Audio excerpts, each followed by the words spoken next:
Sadhguru Jagi Vasudev is a realized master, mystic, and yogi. He has shown the way for people to attain to their natural joy and to live life with experience from one's own inner nature. His presence is filled with grace and compassion. Sadhguru's scientific approach towards spirituality and work towards the upliftment of humanity have received accolades worldwide. The words that come from him in intensity and utmost clarity, from his deep understanding and wisdom, can change the very core of the being. Belonging to no particular tradition, Sadhguru incorporates what is most valid for the modern person from the spiritual sciences. His work, an outpouring of his blissfulness, finds expression in the form of a ceaseless offering to help all beings. Available to all who are willing, Sadhguru's life is an invitation to the divine through individual transformation.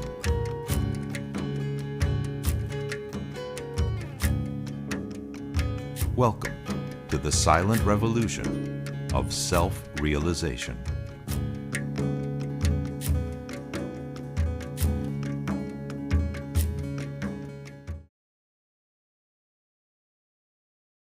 Why this particular Purnami?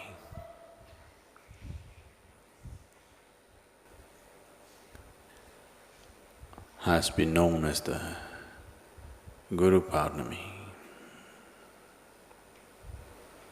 What is so special about it?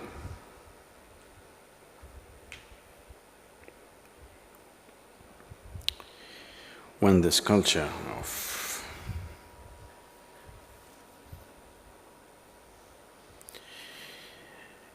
yogis and spiritual sadhakas set forth on this journey, which is a constant cycle, which has been maintained for thousands of years, of moving from the Himalayan region down south and back again up as the seasons come. During the summer, they are in the Himalayan region. In the winter, they come down south. Even today,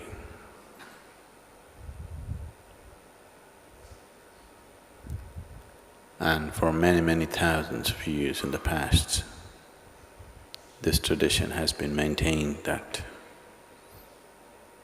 the yogis move from the Himalayan caves down to south. Many of them right up to Rameshwaram, which is the southern tip, and again back, walking thousands of kilometers.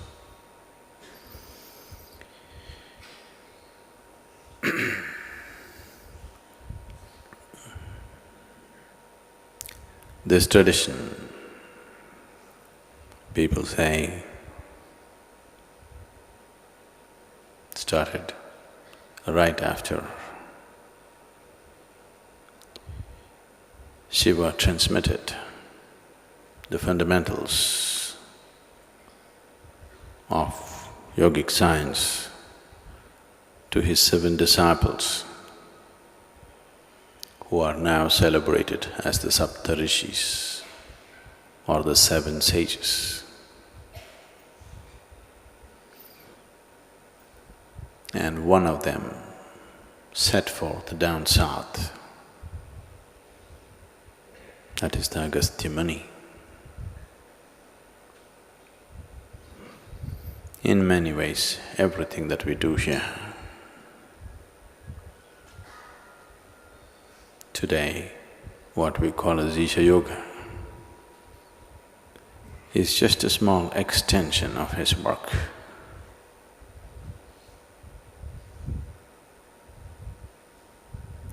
as I have probably repeated any number of times, Agastya lived a life which could be considered almost superhuman.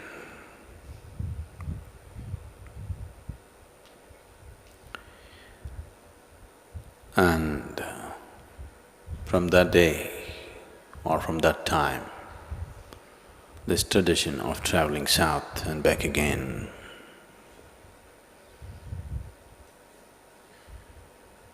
became a yearly cycle.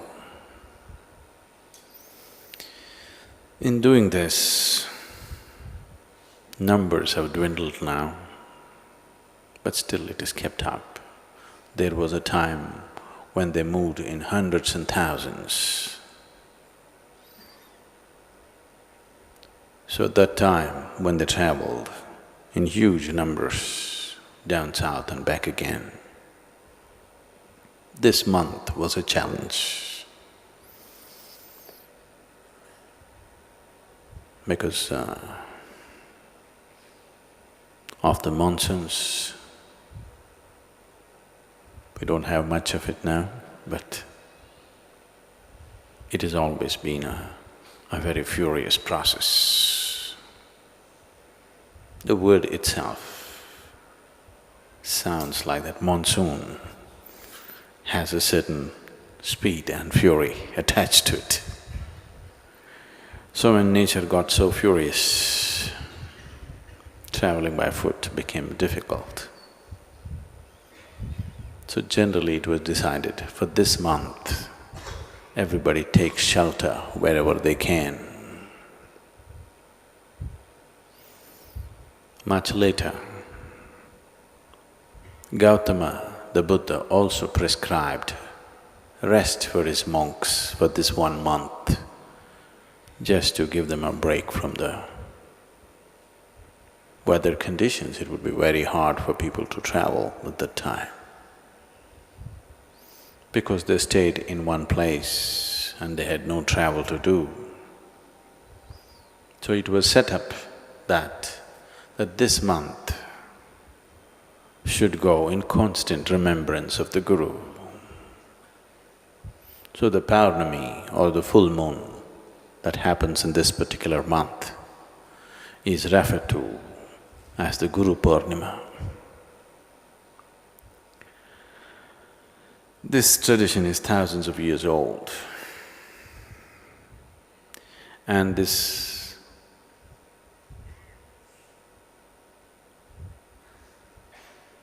longing to go south and again come back to Himalayas is very, very ancient. Many thousand years ago, people say approximately close to 40,000 years ago, there was a yogi whose name was Sunira. We believe Sunira was just the next generation after the Sapta Rishis. He lived and worked in the mountains which are presently in Nepal.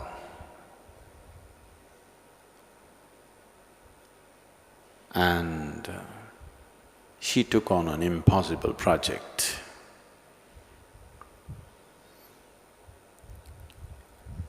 He was an incredible guru, but he was not happy with himself. He wanted to create that kind of a being who is absolutely perfect and always. So he took up a project of creating a being doing or synthetic stuff is not of 20th or 21st centuries making, way back. He wanted to create a synthetic being, a perfect being, who will become a perfect teacher, who will become the ultimate redeemer of humanity. An impossible project. But this is a man of incredible capability, so he took on such a project. And he started putting together a being of every kind of quality that you can think of. This longing must have come because this is just after Shiva, the Adi-yogi, left. They must have been missing him. They must have been missing him so badly that the longing to create a perfect being must have been a natural longing and maybe a natural project to take up. He worked through his lifetime to create this. And towards the end of his life, when this dream of creating a perfect being remained unfulfilled, Yogi Sunira made a prophecy that long time from now, long time from now, this work that I have started will find fulfillment and reverberate not here, but in the green hills of the south. Our hills are green. We are in the south. So this dream, so many people worked on, generation after generation. Many yogis tried to continue to work on the same half-made project of Sunira, which in the last century, it's always been in the yogic lore, but in the last century, it came to the surface. It came to social knowledge because the Theosophists worked on it. Annie Besant, Leadbeater, and Madame whatever her name, I can never pronounce, Blavatsky. All three of them took this project up. They said, we are going to make it. They amassed a vast amount of occult knowledge, probably for the first time in the last few hundred years. And definitely for the first time, not in a traditional way but in a modern way, they took up this project and they tried to locate this being. This unfinished project, they want to take it up and complete it. Some work was done, they had the knowledge, but they did not have the capability. They acquired much information, but they could not acquire the necessary means to do anything like that. Twice they made serious effort to declare that they have completed the project, the perfect being has come, but it did not work.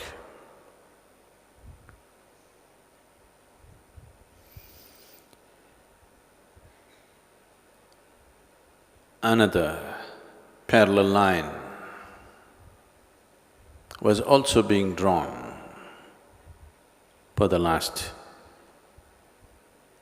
couple of millenniums, where another set of yogis who were aware of this Sunira's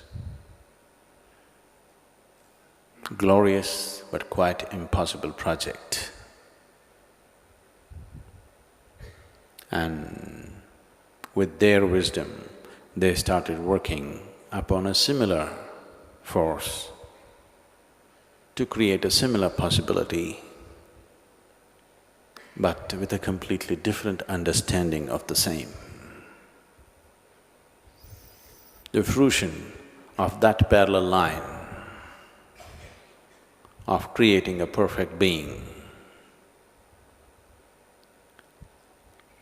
but not as a human being, is the making of the Dhyana Linga. That here sits a perfect being, not in human form, because putting it into a human being as such a possibility, human system has all the capabilities, but still it doesn't have the necessary integrity of boundary to hold it.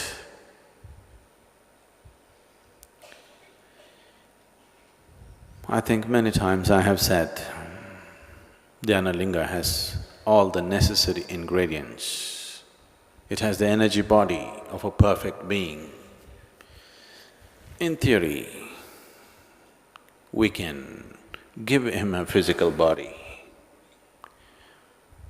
In theory, it is possible we can add flesh and blood to him and make him stand up and walk. But if he does that, he will no more be a perfect being, because then he'll have to eat, then he will have to excrete, then he will have to sleep, then he will have to wake up and rub his eyes in the morning. And people will find fault with him. You said you're perfect, but you're eating.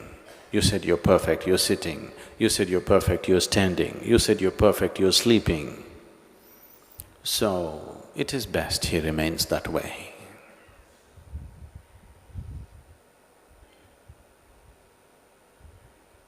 So whatever Sunira's prophecy has come true, but not the way he thought it would.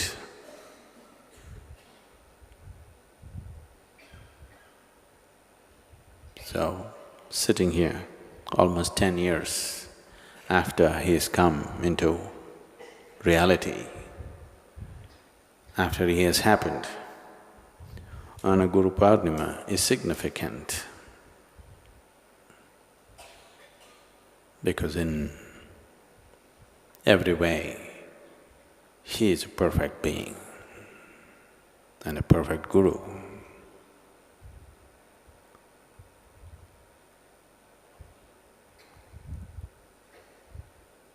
I'm saying he's a perfect Guru because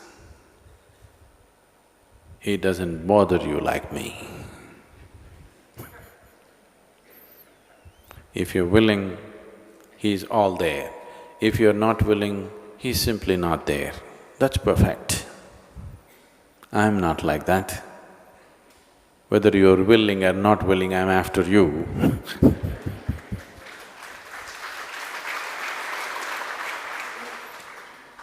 This is not perfect.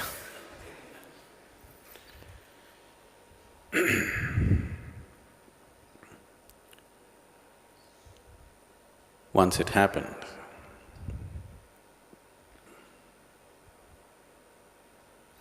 Akbar had accumulated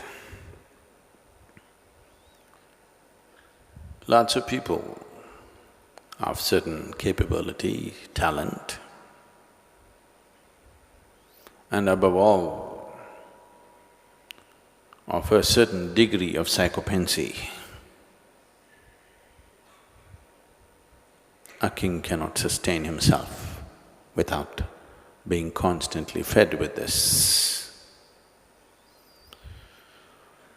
So one late afternoon,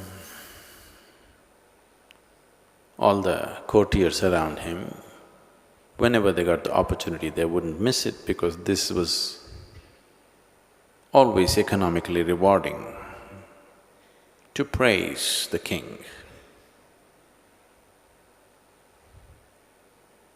If you spill the right kind of praise, you would be rewarded.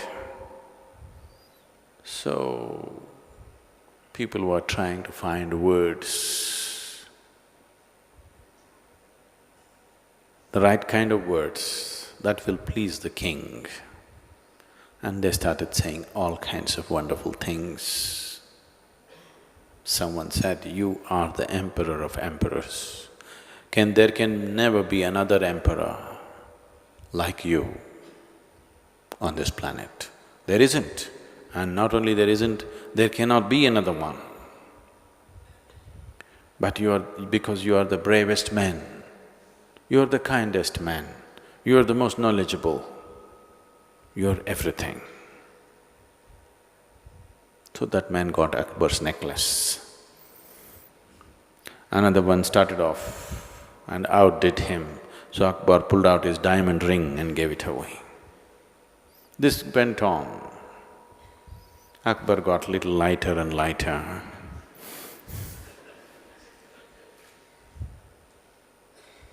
Then Birbal was just sitting there quietly, nodding his head like a sick chicken, because he is sick of the stuff that he has to bear with on a daily basis.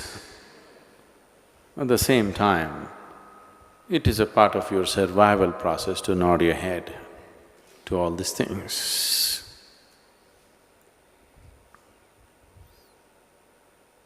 Then Akbar noticed Birbal's silence and asked, "Birbal, what have you got to say about me?" Birbal said, "Why, my lord, you are even greater than God." Now everybody became silent. Birbal was simply looking at the king. King's face became red. He said, "How dare you say such a thing? You are taking a snipe at the Almighty.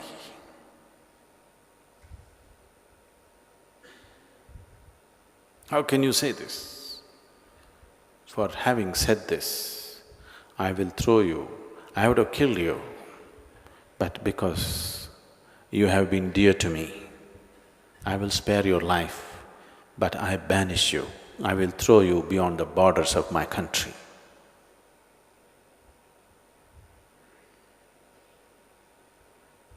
Then Birbal said, "Why, my lord, even you are proving what I said. Just now what you said proves what I said." Akbar asked, "How does it prove?"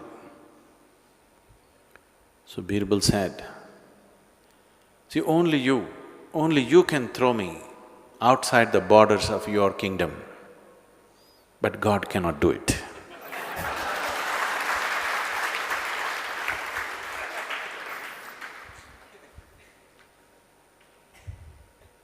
So Akbar cooled off. So when you aim for something perfect,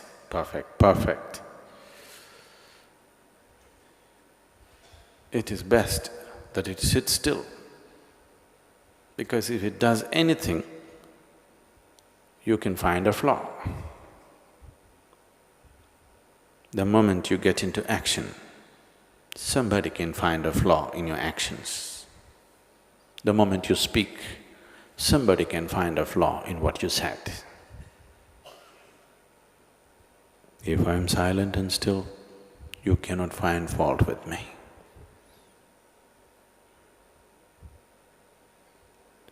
This is the reason why everybody likes the dead, because they're so perfect. Isn't it? No? Because you can't find fault with the dead.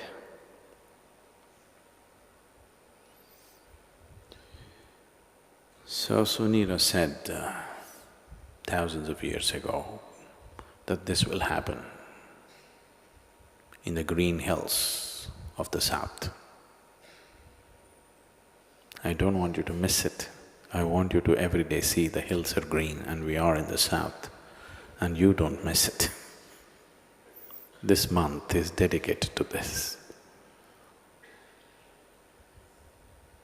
From this Paurnami to the next is dedicated to be focused on that being who can make a difference for you. You must remain focused. The monsoon is playing truant. What to do? Weather has changed. Climate change, you know. But we can anyway make use of some excuse. A devotee just needs an excuse. So this is a good excuse. Today's moon is not any different from another day's moon. But for one who is on the spiritual path, all he needs is an excuse to do something more with himself. This is a good excuse. Sadhguru, you have talked of how a seed has to go through the pain of losing its safety. I'm sorry, please. The seed has to go through the pain of… losing its safety, its shield, how it has to become vulnerable in order to sprout. Until the sprouting happens, do seekers have to live their lives in increased states of fragility and vulnerability? Isn't that particularly hard on them?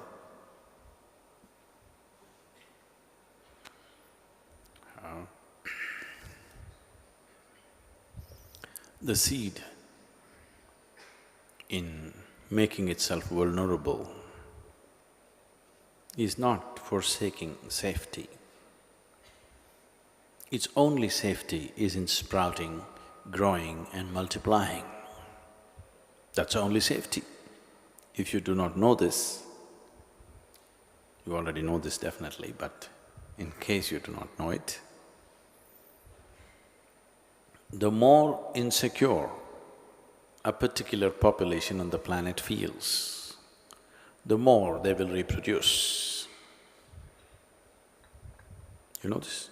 The poorer societies on the planet always have a higher rate of reproduction than the more affluent classes on the planet, because there is a certain insecurity about their existence.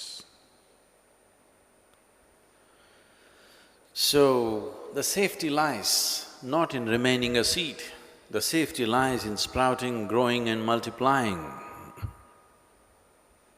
So you are not forsaking your safety by becoming vulnerable or by becoming available to change. Once a man came and told his friend, long time ago, I was an invalid. His friend asked, what's your problem? What do you mean you were an invalid? No, till I was 1 year of age, I was an invalid, I was crawling.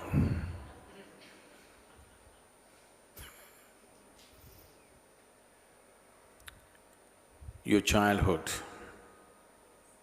or even before that, is like being a seed. If you did not sprout and grow, would you be safer? You would be an invalid. I know these days it's become fashionable for people to claim, I am like a child.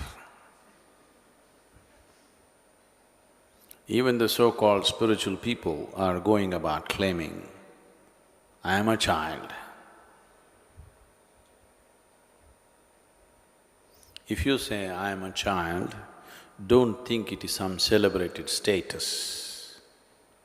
When you say, I am a child, you are saying, I did not grow up. Let us say, your body has grown, so we cannot take that as an example. Let us say your mind remained stagnant from the age of 3, how you were, it remained at the same place, only your body became the way it has become. So what are we supposed to call you, spiritual? So there is no safety in stagnation. A seed is meaningful only for a certain span of time, but seed is a stagnation. Seed is life, potential life, very important, but it is a state of stagnation. If you try to keep anything in a state of stagnation, for sure you will lose it. The only safety is to make it grow. The only safety is to make it sprout and prosper. Whether it's your body or your mind or your life, the only safety is in making it happen, not in trying to preserve it. Try this with your body and see. Many of you have tried, haven't you? Because you want to live for a long time, from tomorrow eat all the best food and save it, don't use it. If you want, we can provide you a coffin, because anyway you will need it very soon. Try to save it. There is no safety in trying to save it, that's not the way life is made. The only way to save it is to use it. So the only way a seed can be safe is for it to sprout and become a plant and a tree. That is the only way there is safety for the seed. In stagnation, there is no safety. But your mind would speak otherwise.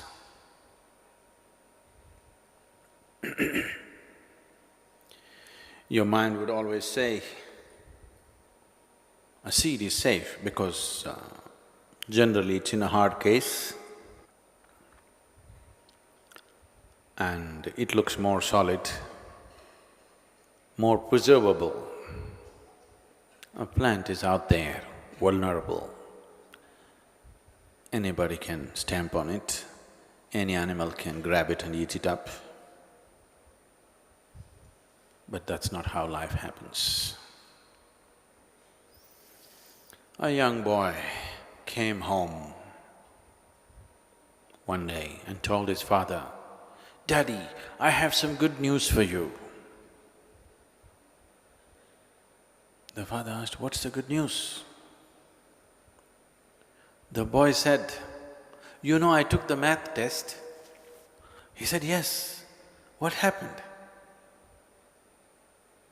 "You said, if I pass the math test, you are going to give me 2,000 rupees.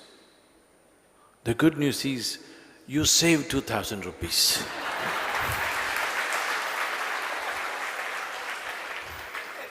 That's not safety.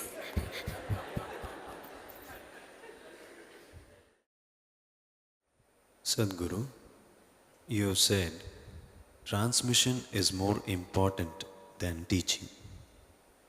Teaching is only a way of knocking on the door. Could you say more about this?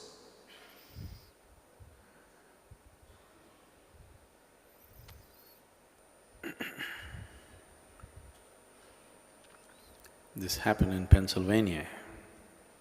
Are there people from Pennsylvania? Tina?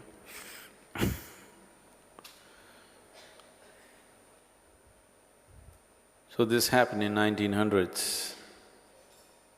Pennsylvania is known for its floods. It has innumerable water bodies, so it floods. So one more flood happened, a major flood. So a newspaper reporter ran there to report the news, to see it firsthand. So he started there and started sending out a message through the, the old way, not email, the old way of tapping out a message. And he was in a little poetic mood. So he said, on this day, God sat upon the mountain and watched the valleys fill up with water, human life being sucked in, and the whole towns being submerged and all this stuff. He sent it to his editor. Immediately a message came back from his editor, forget the flood, interview God.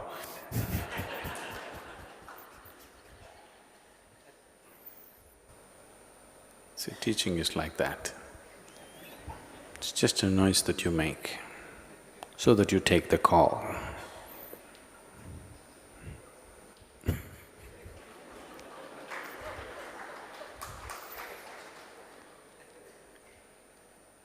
These things are not coming because of the great quality of music that's coming out of the cell phone. This is just for you to remind you that you must take the call. So teaching is just that, just to remind you, you must take the call. The noises are being made to remind you that you must take the call. Because truth cannot be taught.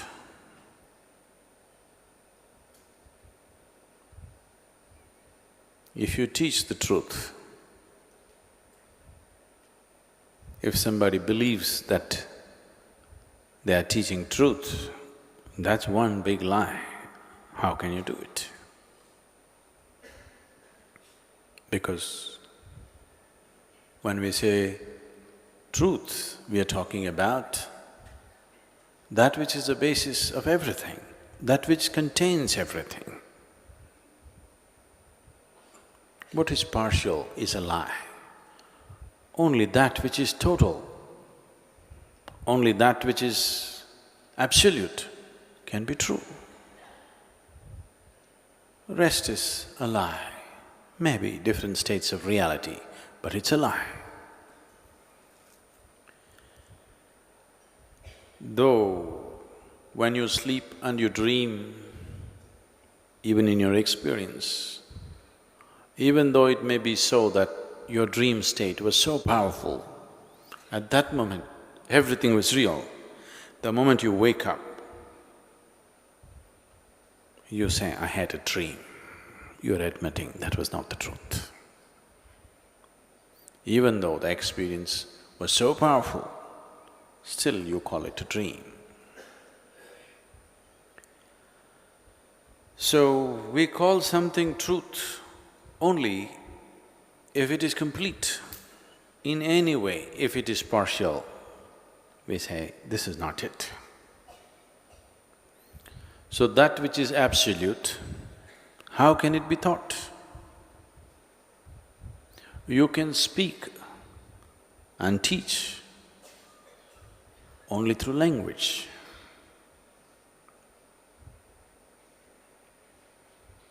Not necessarily through spoken language, maybe sign language, but still language. A language, the basis of language itself is duality between sound and silence.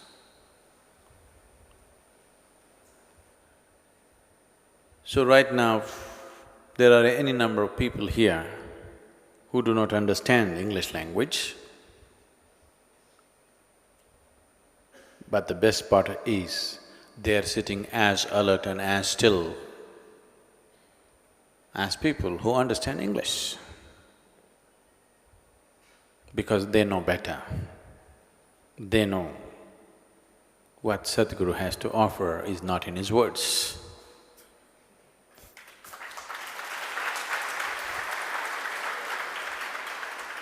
Those who clap are not those people.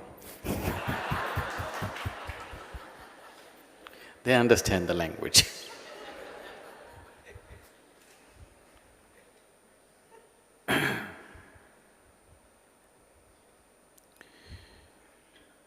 So when we say truth, we are not talking about an ideology.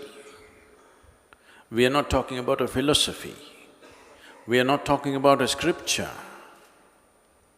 We are talking about that which is the basis of our existence. We are talking about that which is the source of who we are right now. Even if you have a powerful emotion within you, you become speechless. Even that language seems insufficient. If you have a tender feeling towards somebody, suddenly language becomes insufficient. You would like to touch them and somehow convey to them. You believe that they will understand. They don't, but you believe. They don't have such hopes. People don't. So, how to transmit that which is the basis of your existence? How to teach the basis of your existence? It can be transmitted. Any number of times I've been saying this. I'm trying to change my terminology now for sexist reasons. I've been saying, I'm laying eggs all over the place. Someday they will hatch somewhere. Lots of them, all over the place. When the situation becomes right, they will hatch. Recently somebody reminded me that this egg business is a very female thing. So I said, okay, from now on I'll say, I'm releasing a lot of spores. When the right kind of situation happens, they will sprout. Just a small sexist change.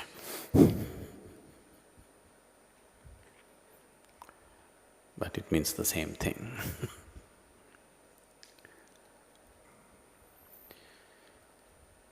So, yesterday they asked me, we need some message for the Guru Purnima.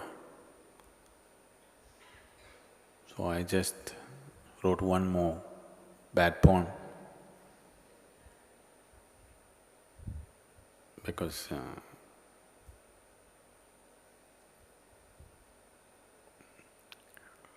with great care I remained uneducated, so I can only write bad poems.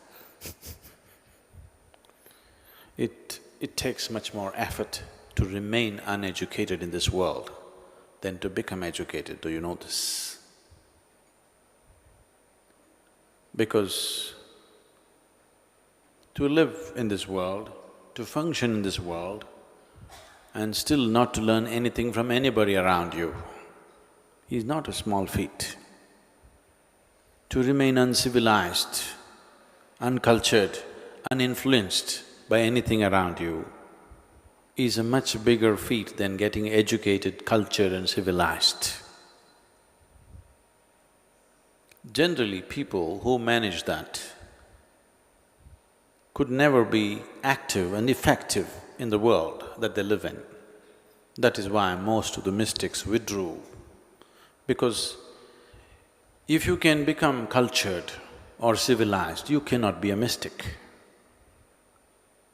Civilization means the circumstances in which you are living has deeply influenced you and molded you in a certain way. So, refusing to be influenced, refusing to be molded by situations around you, perceiving everything directly, not allowing your scriptures, your culture, your teachers, your parents, and everybody else who is very eager to civilize you all the time. Takes a lot of conscious effort. So because of that, I write bad poetry. Please bear with me. This is titled as Guru Purnami. In search of truth, I did the sublime and the weird. In search of truth, I did the sublime and the weird. The blessed Guru arrived and had my knowledge routed. The blessed Guru arrived and had my knowledge routed. With his staff, touched the spot sacred, left me with this madness infected. With his staff, touched the spot sacred, left me with this madness infected. This madness without cure, but it is liberation for sure. This madness without cure, but it is liberation for sure. When I saw even horrific disease can transmit with ease, when I saw even horrific disease can transmit with ease, I took the liberty of maddening humanity. I took the liberty of maddening humanity.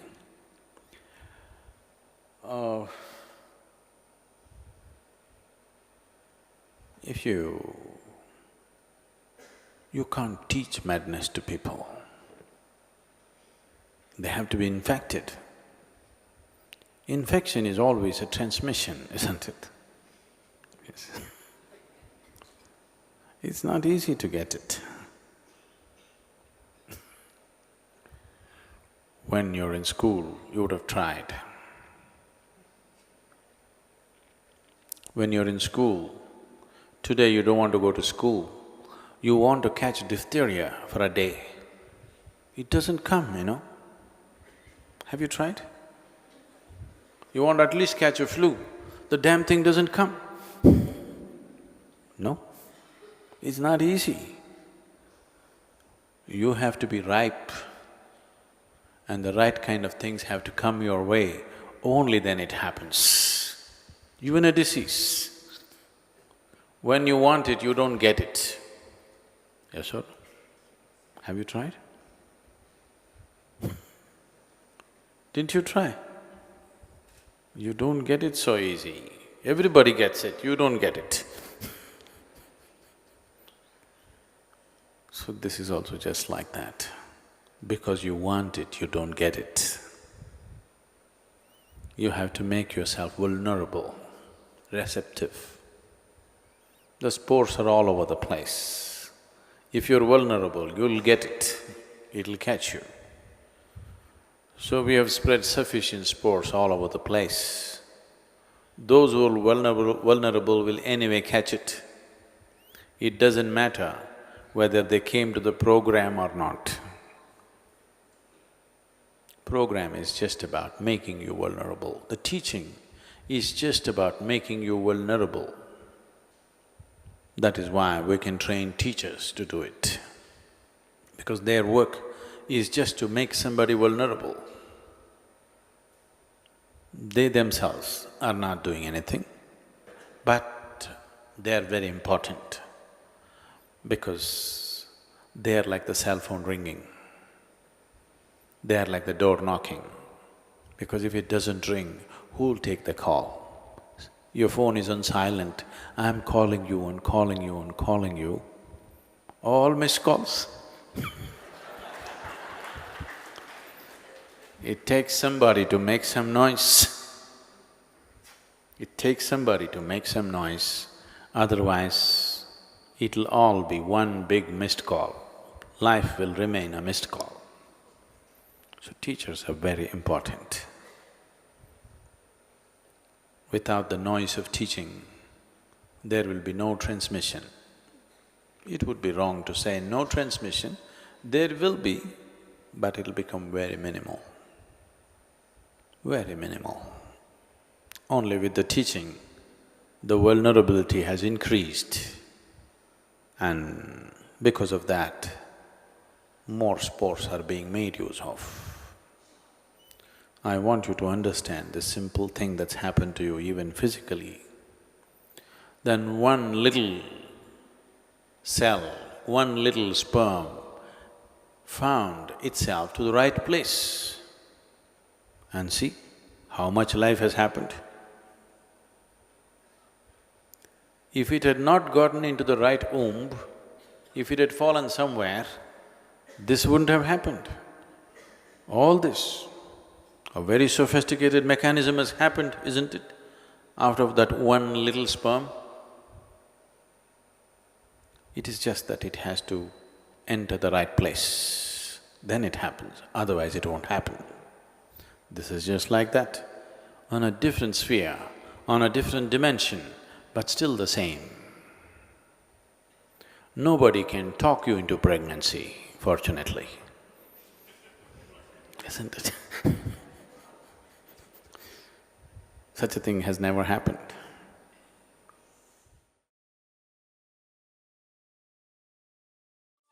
Action for Rural Rejuvenation is a rural revitalisation programme offering medical care, community rehabilitation and human upliftment to more than 3,500 villages in rural southern India.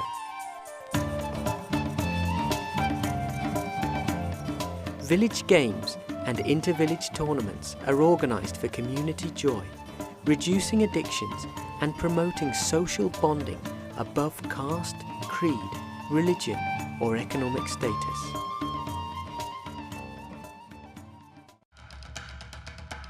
Isha Vidya, the Foundation's education initiative, aims to provide affordable, high-quality school education to children in rural areas so that the native intelligence of children has the opportunity to bloom. The uniquely designed pedagogy promises to produce confident, English-speaking, computer-skilled youth capable of productive participation in the economy while preserving the identities of their origins and culture.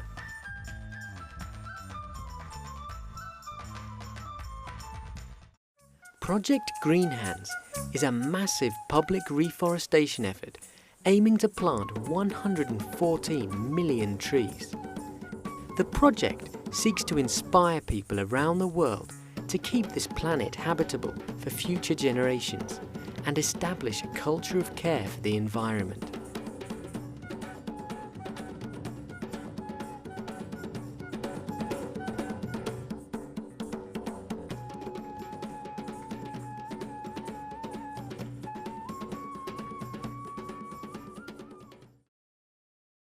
You are my perfect mirror, you show me what I'm not. In the endless pit of what once was me, layer and layer you peel off me.